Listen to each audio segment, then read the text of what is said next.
peluang dan memanfaatkan peluang-peluang dan momen-momen yang terjadi. Seperti bagaimana ketika pandemi COVID ini, bisnis perlu adaptasi dan inovasi. Bagaimana kita tidak bisa berjualan secara langsung, tidak bisa tawar-menawar secara langsung, maka perlu adanya inovasi teknologi sehingga kita bisa memasarkan barang atau jasa kita secara jarak jauh. Nah, kemudian wirausaha yang sukses adalah mereka yang dapat mengembangkan dan menjalankan bisnis dengan baik, mencapai tujuan yang diinginkan dan memberikan kontribusi positif bagi masyarakat dan ekonomi. Oke.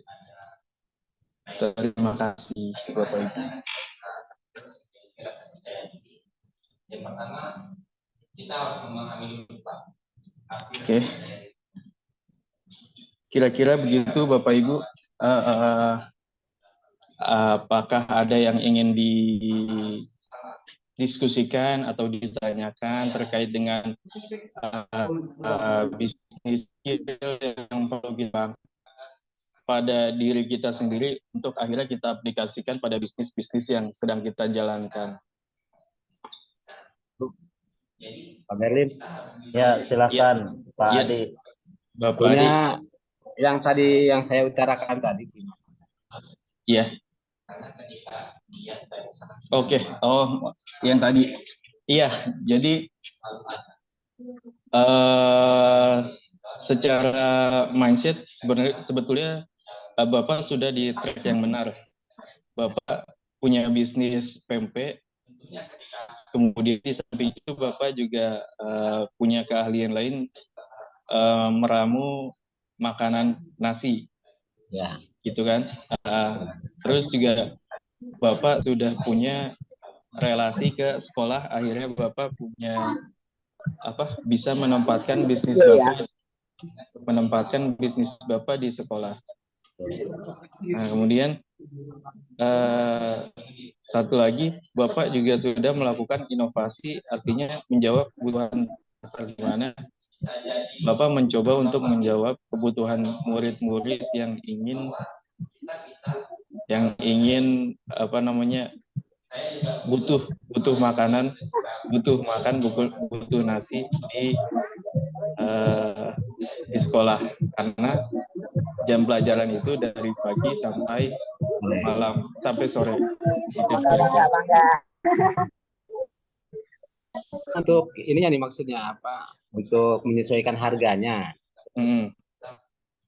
Supaya persaingan di luar kan ada yang, apalagi sekarang ada yang 10.000 paketnya kan ya.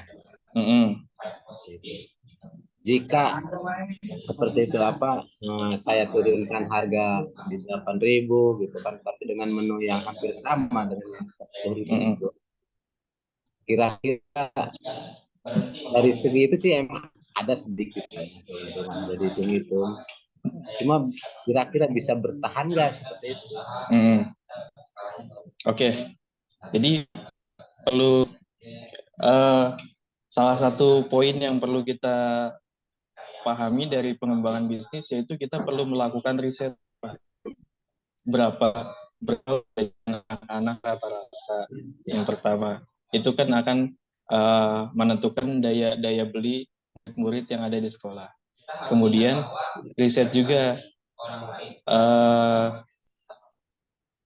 bisnis yang sama atau pesaing bisnis kita itu jualannya apa aja, produknya apa aja.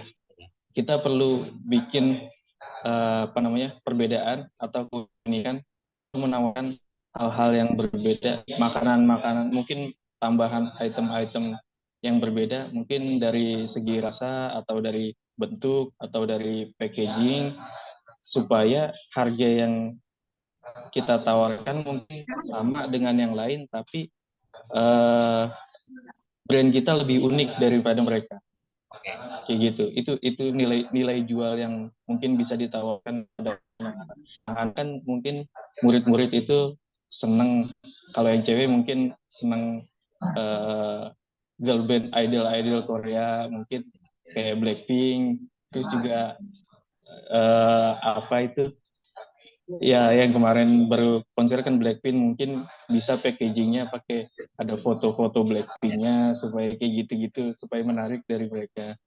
Harga mungkin bisa apa namanya sama, tapi mungkin tertarik melihat packaging yang lebih lebih relate dengan mereka seperti itu. Ya. Itu pengaruh berarti ya Pak ya? Iya, jadi apa namanya di riset dulu Pak, uang jajan rata-rata anak-anak nih berapa untuk menentukan harga yang pas di kantong mereka itu berapa.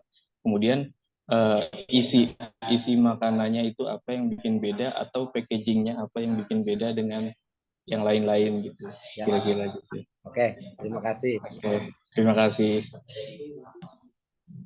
Kemudian dari Bapak Bang Haji yang tadi itu terkait dengan permasalahan selalu bermasalah dengan pegawai,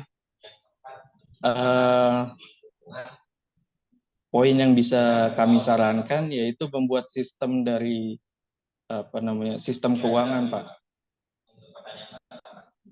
Bisnis itu kan berkaitan dengan cash flow, artinya uang masuk dan uang keluar. Nah itu perlu adanya pencatatan dengan rapi bagaimana aliran uang itu masuk dan keluar dari bisnis kita, sehingga kita tahu penjualan kita berapa, kemudian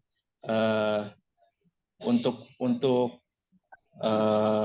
kegiatan bisnis hari-hari itu keluar berapa, untung ruginya juga kita bisa hitung. Sekarang juga kan banyak aplikasi-aplikasi mobile, aplikasi di handphone atau aplikasi-aplikasi di komputer yang bisa digunakan untuk menghitung arus kas keluar dan masuknya gitu. Jadi poinnya alangkah lebih baiknya kita membuat sistem sehingga tidak ada permainan dari pegawai-pegawai gitu. Lebih mungkin di level kalau mungkin lebih aman, mungkin bisa pakai aplikasi sehingga uang masuk itu terdata lebih detail. Kemudian kalaupun ada apa namanya ada kecurangan itu bisa ketahuan kapan uangnya kapan laporannya ada yang hilang atau kapan atau berapa yang uang yang hilang seperti itu. Kira-kira gitu. Mungkin ada lagi yang ingin didiskusikan. Ayo yang lain, saya mah belum punya nih karena belum usaha juga. Yang lain takut ada yang mau nanya, mangga. Bu Resma mana Bu Resma nih? Pak Beri mau lagi. Pak Haji, mangga Pak Haji.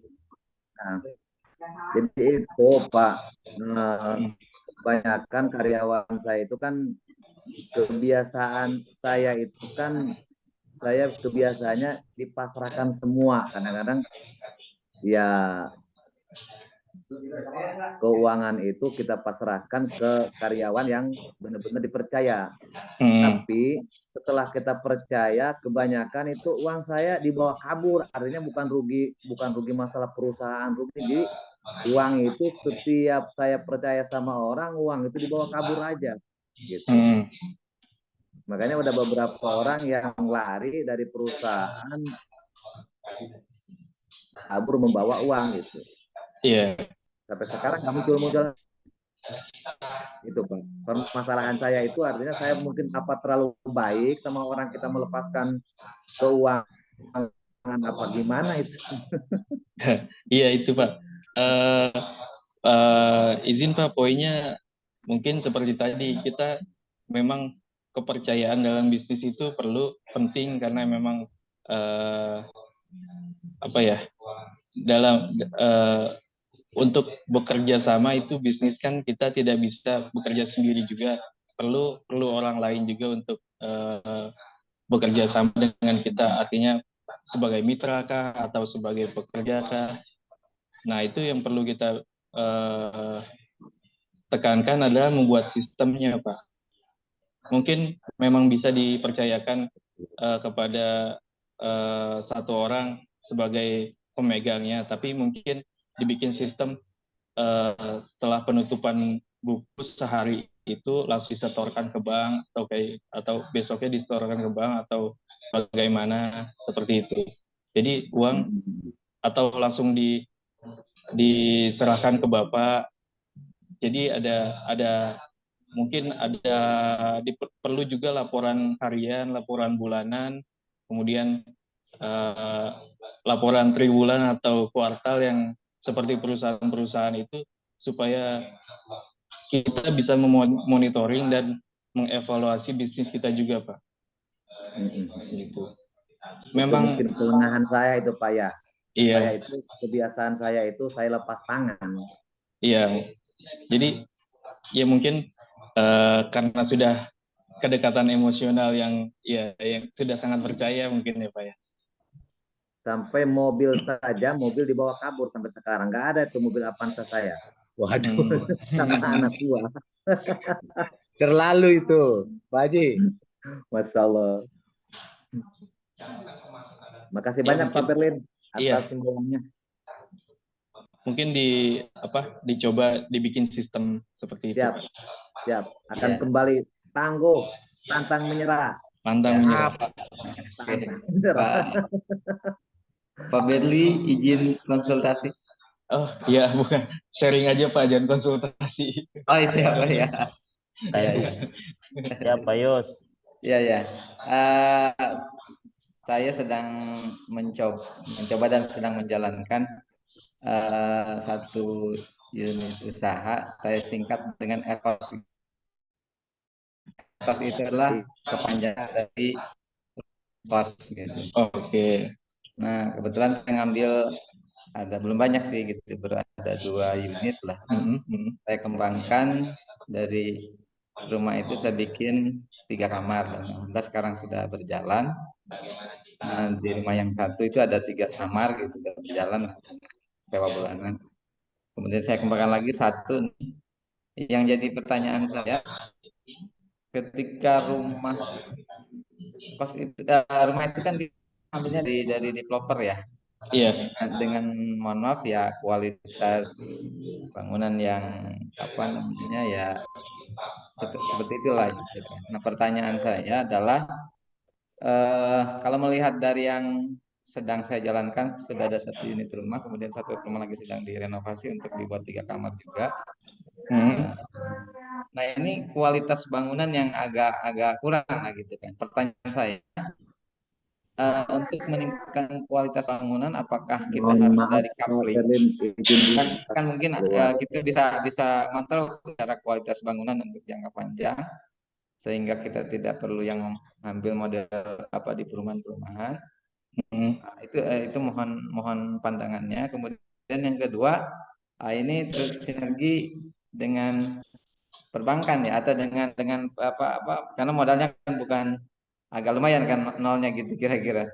Ketika untuk bangun berapa kamar dan sebagainya gitu ya. Mohon saran dan masukannya dari Pak. Oke. Terkait dengan kualitas rumah ya, ini Bapak mempercayakan pembangunan rumahnya itu Bapak sewa orang langsung dipercayakan, atau Bapak yang mantau langsung saat pembangunannya? Kalau yang sudah berjalan ini saya ambil di perumahan gitu. Kemudian saya renovasi dari 2 menjadi 3, kemudian di sarana yang dibutuhkan, kemudian saya sewakan gitu, kira-kira seperti itu. Kemudian ada satu lagi juga sama gitu, satu itu kan di perumahan lah kira-kira. Nah, cuma memang di situ di kualitas bangunan yang agak jelek, agak kurang lah gitu kan. Bukan jelek sih, agak kurang. Yang jadi pertanyaan saya adalah, apakah kita mengambil yang model seperti itu atau kita mengambil yang model coupling lah gitu ya, sehingga kita nanti bangunannya kita bangun dari awal Itu yang pertama gitu. Kira-kira masukannya seperti apa. Kemudian untuk bisa masuk ke apa namanya tambahan permodalan yang kalau jenis usaha seperti itu bagaimana tuh? Selama ini kan mungkin masih pribadi. Oke, berarti dari awal berarti pemilihan terkait dengan pemilihan bangunannya. Nah, itu kita perlu berhitung juga, ada beberapa aspek kan sebenarnya Pak. Ada modal yang kita punya, kemudian target kebutuhan dari kapasitas dari bangunannya itu berapa, kemudian target dari orang yang mau sewa kos-kosannya itu. Nah,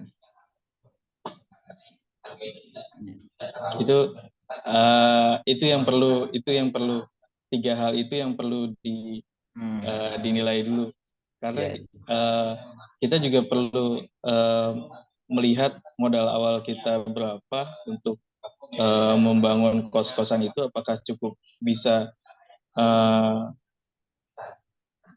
ngambil di komplek atau bisa bangun sendiri. Nah, kita juga perlu melihat kemampuan kita, apakah kita bisa mengawal proyek pembangunan itu secara mandiri atau waktu kita habis di kegiatan lain, kira-kira gitu Pak. Itu kan itu menjadi poin-poin pertimbangan juga. Kemudian kita mau bikin yang untuk berapa orang kapasitas satu rumah, kemudian targetnya apakah keluarga atau katakanlah yang sering ngekos mahasiswa atau pendatang perorangan, kira-kira gitu. Itu kan bisa menentukan kualitasnya, kita maunya akan seperti apa, berbeda-beda. Kemudian terkait pengembangan bisnis, kemudian pemodalan, saya kira sudah ada beberapa bank yang memang menawarkan kredit usaha rakyat terkait dengan bisnis-bisnis penyewaan bangunan seperti ini, gitu Pak. Iya. Seperti Bank BRI, setahu saya sering mengalirkan kur gitu untuk bisnis-bisnis. Kemudian kalau memang ingin dikembangkan juga, mungkin katakanlah Bapak tadi menyewakan kos itu di secara sudah ditawarkan secara online mungkin Pak.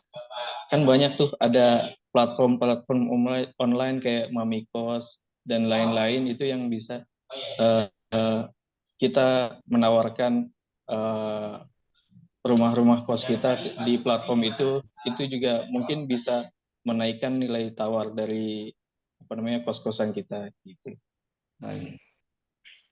Kalau untuk yang online-nya kita belum ya, offline-nya juga karena memang sudah ada 6 berarti ya, 6 sudah terisi juga. Sudah terisi. Online sih gitu. Iya. Gimana? Oke. Makasih Pak Berli. Makasih Pak. Ayo yang lain. Pak Rosadi itu mana Pak Rosadi? Kemarin nanyain modal.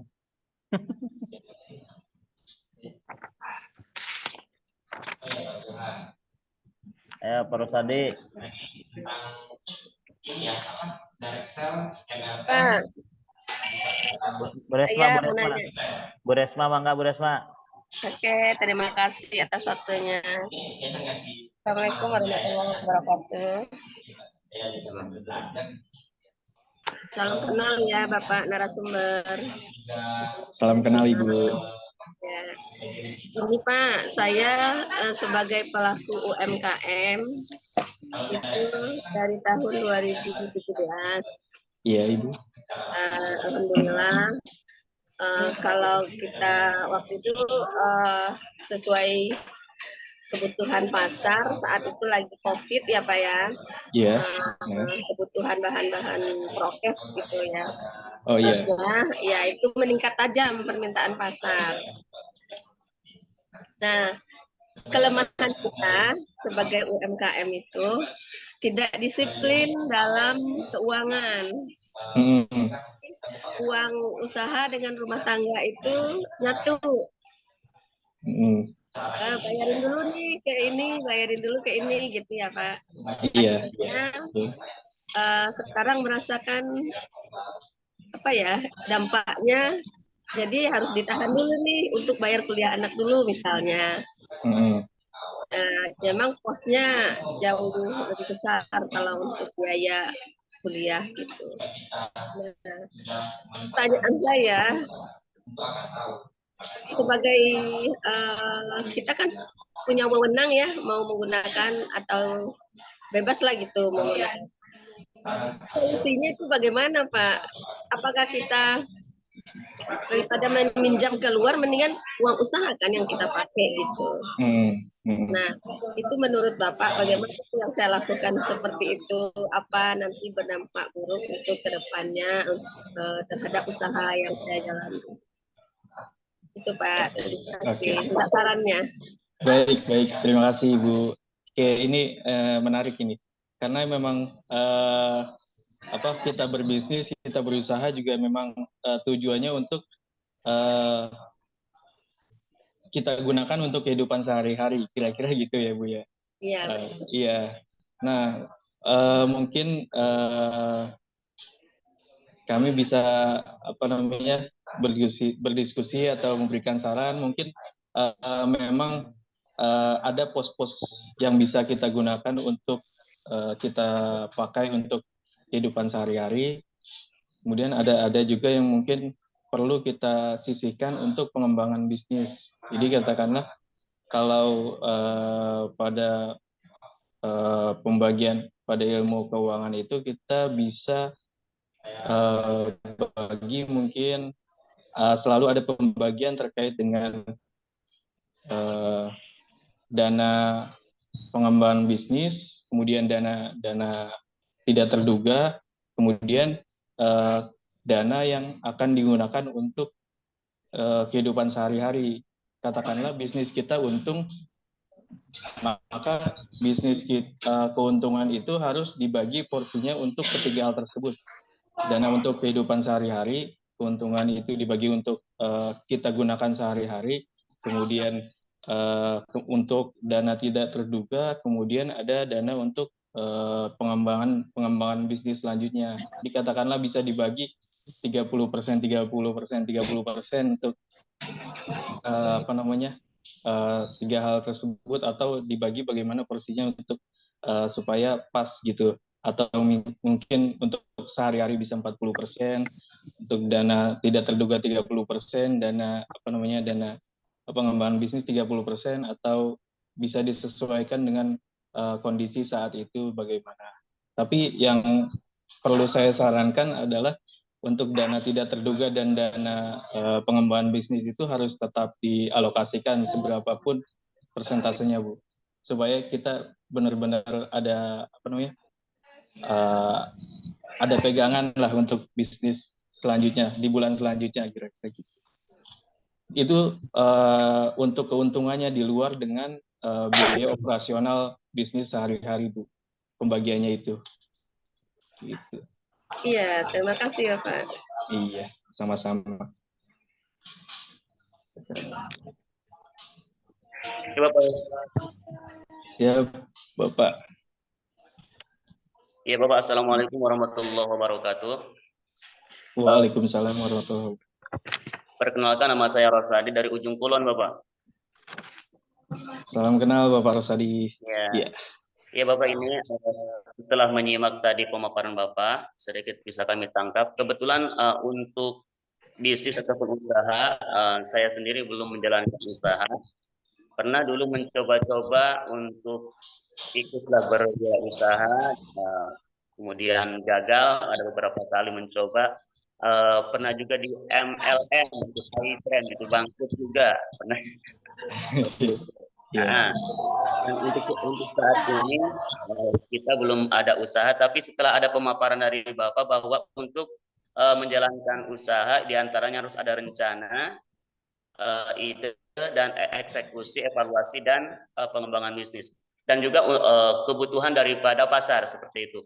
Nah, mohon pencerahannya. Kebetulan di daerah saya, juga sedang mengelola lembaga pendidikan. Di antaranya mungkin ada para santri dan juga anak-anak madrasah. Iya. Yang mungkin itu bisa dijadikan target pasar seperti itu. Terus, adapun untuk masyarakat lokal sendiri mungkin kapasitas daya belinya dikarenakan rata-rata petani mungkin kurang daya belinya. Yang saya tanyakan mungkin peluang apa yang bisa saya kerjakan dalam untuk melaksanakan bisnis ataupun memulai bisnis gitu. Oke. Izin Bapak mau bertanya, mungkin yang madrasahnya itu apakah anak-anaknya pulang pergi atau ada yang menginap seperti itu Bapak?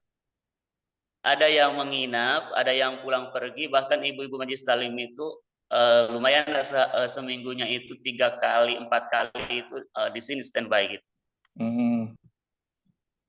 Oke, yang mungkin bisa kita sarankan mungkin kebutuhan akomodasi dari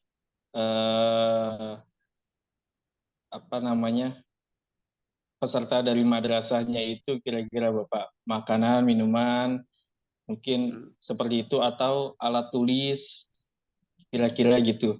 Kemudian kalau untuk yang menginap mungkin bisa kebutuhannya mungkin jika memungkinkan ya Bapak untuk mungkin laundry. Laundry, ya katakanlah mungkin anak-anak atau peserta dari madrasah ini jadwalnya cukup padat, kemudian hanya sedikit waktu untuk mengurus pakaian-pakaiannya yang kotor, kemudian dengan cuaca juga bisa dilihat bagaimana kondisinya kan, itu mungkin bisa mendukung untuk bisnis laundry juga. Kemudian untuk masyarakat pertanian, saya kira terkait dengan jual beli pupuk atau obat-obatan terkait pertanian mungkin sudah banyak atau belum Pak di daerah Bapak? Sudah banyak Bapak. Sudah banyak ya. Oke, apalagi mungkin ini ide agak liar saya ya. Mungkin katakanlah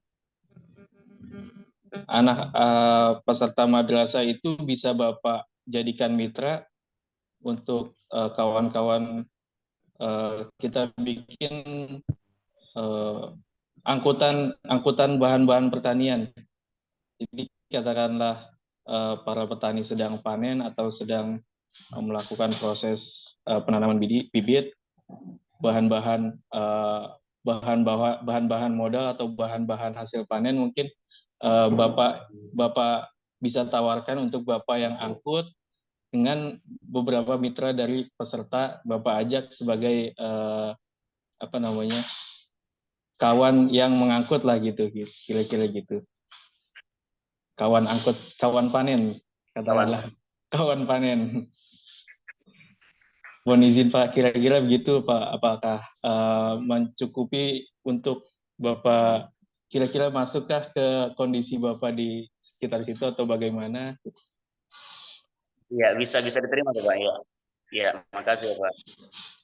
Ya, terima kasih Bapak Rosadi. Oke. Yang lain, ayo masih ada?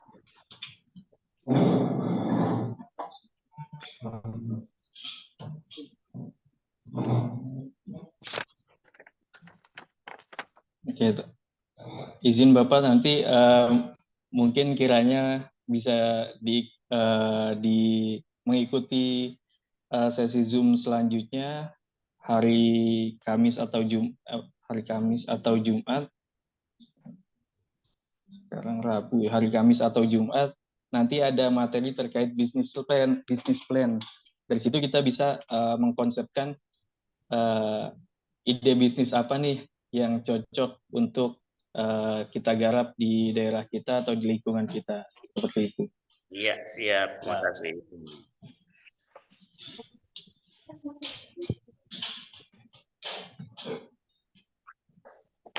Yang lain masih ada yang nanya?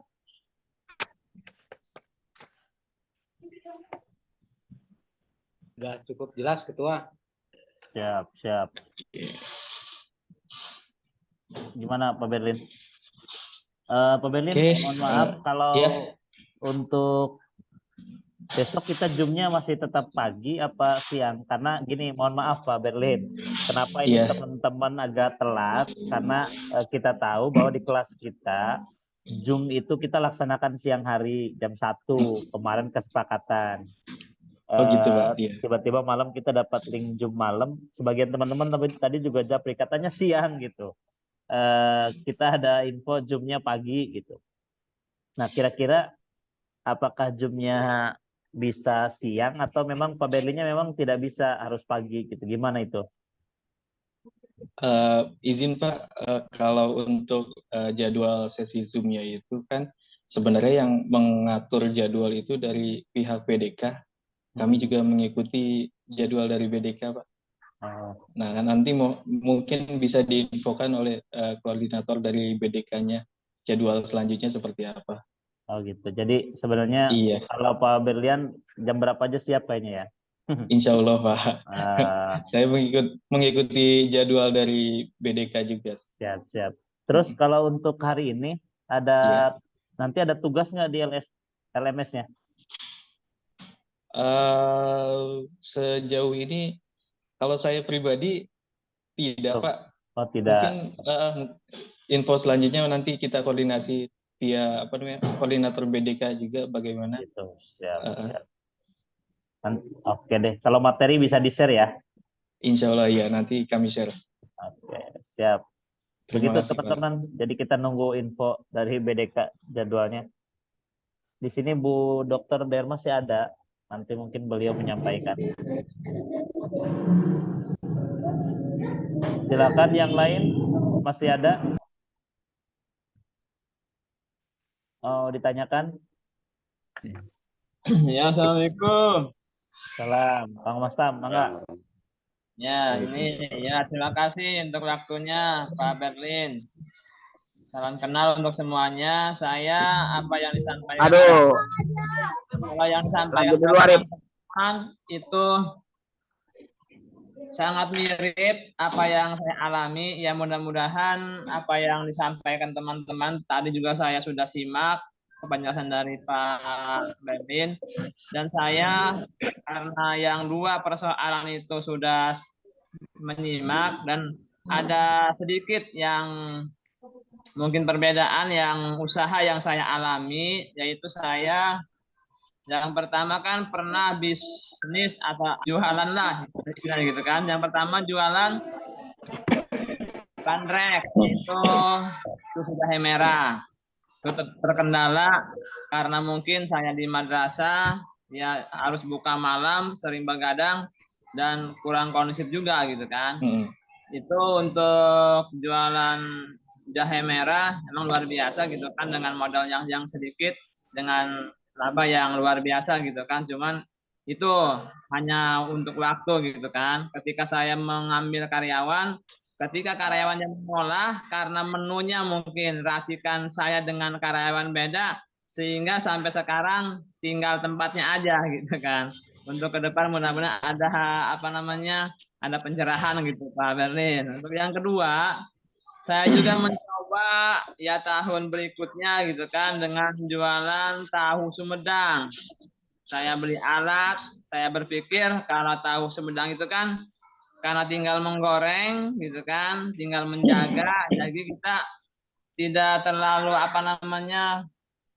waktunya bisa dibagi-bagi, dan ternyata sama juga itu yang namanya tahu Sumedang karena produk bahan mentahnya bukan bikin sendiri, dari kiriman orang lain. Itu juga terkendala. Kita sudah siap-siap jam 2 gitu pulang sekolah atau setengah 3, ternyata ngirimnya sore jam 4 atau jam berapa gitu kan, karena saya walaupun waktunya agak siang karena menunggu kiriman itu juga terkendala gitu kan. Ya mudah-mudahan nanti untuk yang kedua sebagai apa namanya, untuk perbandingan lah antara teman-teman gitu kan untuk usaha itu. Dan sekarang saya sedang saya jualan pulsa. Saya ngirim ke konter-konter karena itu pulsa kan yang penting HP-nya hidup gitu kan, dari semua konter cukup ke saya sebagai agennya. Dan yang sampai sekarang yang masih berjalan karena yang saya hemat waktu, kapanpun itu kita bisa buka. Kalau untuk agen kita yang HP-nya aktif begitu aja. Jadi untuk pengembangan ini pulsa yang tadi itu ya karena apa namanya kurang modal dengan jarak yang jauh. Kalau misalkan dari Serang, dari Cilegon gitu kan, itu kan transfer gitu kan. Kita apa namanya, kalau tidak diutangkan dengan tempo 3 hari, pelanggan kurang gitu kan. Ketika dikasih tempo, ketika saya ke bos itu 3 hari temponya, kadang-kadang teman-teman yang di reseller itu ada yang 4 hari, ada yang 5 hari, ada yang seminggu bahkan sampai tekor apa namanya stok habis begitu. Mudah-mudahan apa namanya 3 yang pernah saya alami dan sekarang tempatnya ya saya kontrakin aja begitu. Karena dengan 3-3-nya itu luar biasa, membutuhkan waktu, membutuhkan skill dan butuh segala-galanya gitu. Ya mudah-mudahan apa namanya Pak Berlin ada pencerahan lah gitu mengenai modal atau apa namanya manajerialnya, tentang manajerialnya gitu kan untuk wirausaha. Terima kasih Pak. Terima kasih Bapak Mas Tam ya. Oke, iya, oke, ini menarik. Berarti ini ada kendala di manajerial dari pelaksanaan juga, kemudian dari quality control dari ininya apa namanya produknya.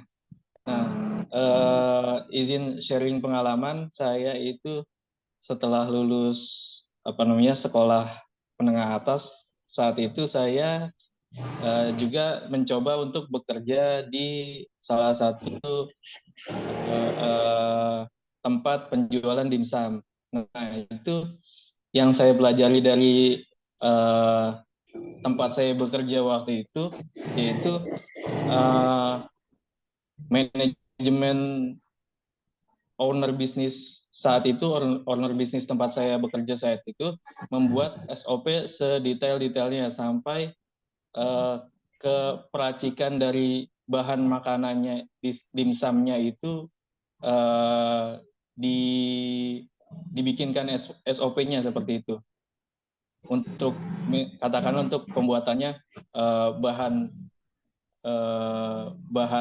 bahannya berapa gram, kemudian bumbunya itu sausnya berapa sendok, kemudian apa namanya kalau ada kecapnya berapa sendok, dimasaknya berapa menit, itu SOP-nya sampai sedetail itu untuk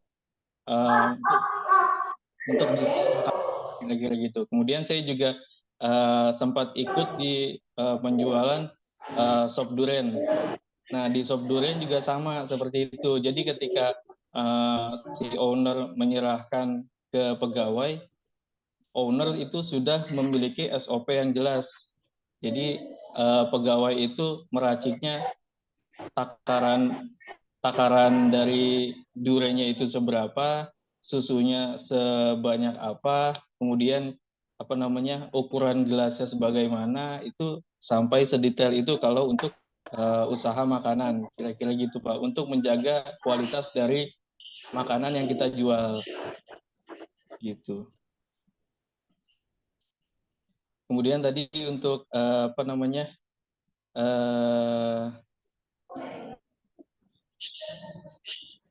halo, oke, untuk Ya cukup Pak. iya, untuk bisnis counter mungkin Bapak bisa atur, bukan kalau memang untuk jadwal penyetoran dananya dari dari seller itu terhambat, mungkin bisa Bapak atur, Bapak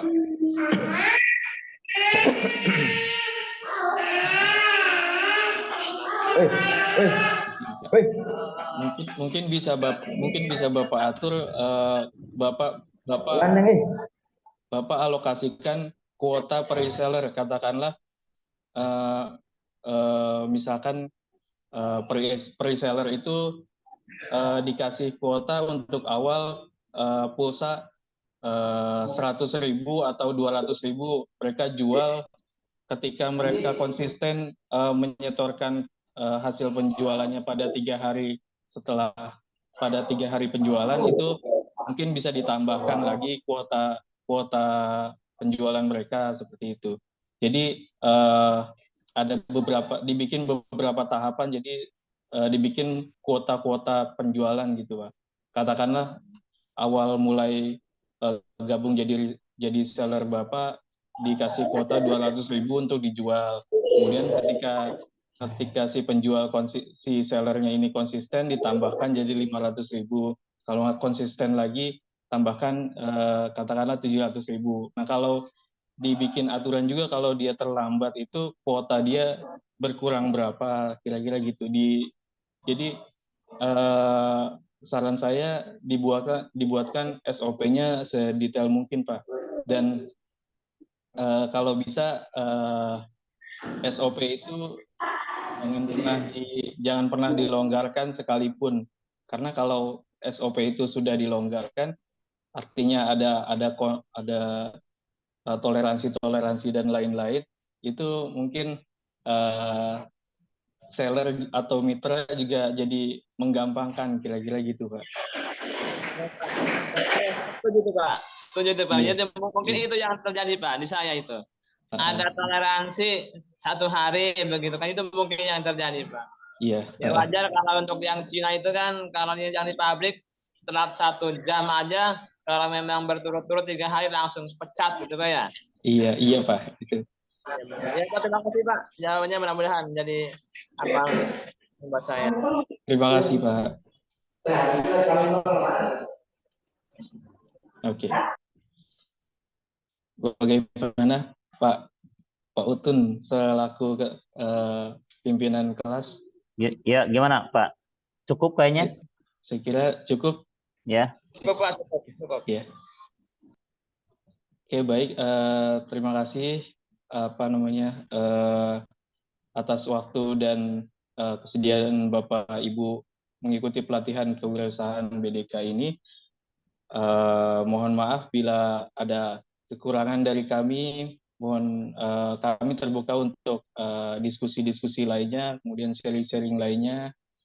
Terima kasih sekali lagi. Wallahul muwaffiq ila aqwamit thoriq. Assalamualaikum warahmatullahi wabarakatuh. Waalaikumsalam warahmatullahi wabarakatuh. Baik, terima kasih Pak Berlian. Intinya berarti teman-teman, kita nanti untuk Zoom selanjutnya besok menunggu informasi dari BDK. Insya Allah Pak Berlin ya, kalau jadwalnya sudah ditentukan siang atau pagi. Untuk tugas LMS belum ada, sama materi nanti di-share. Cukup ya teman-teman, cukup hari ini. Insya Allah nanti di pertemuan Zoom berikutnya diinformasikan via grup. Terima kasih saya ucapkan kepada Pak Berlian Muhammad dari LKSP. Sampai ketemu lagi besok. Foto bersama dulu Pak Ketua. Bersama belum? Foto bersama tolong diaktifkan kamera. Foto bersama dulu. Kamera diaktifkan kamera. Siap. Ya, tidak dia. Ayo kamera. Bu Rita, Bu Reni, Bu Muhammad, Pak Edi, Bu Susi. Kalau sudah siap senyum semuanya. Oke.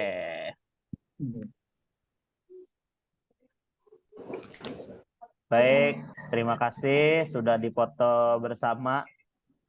Kita sudahi pertemuannya dengan membaca hamdalah. Alhamdulillahirrahmanirrahim.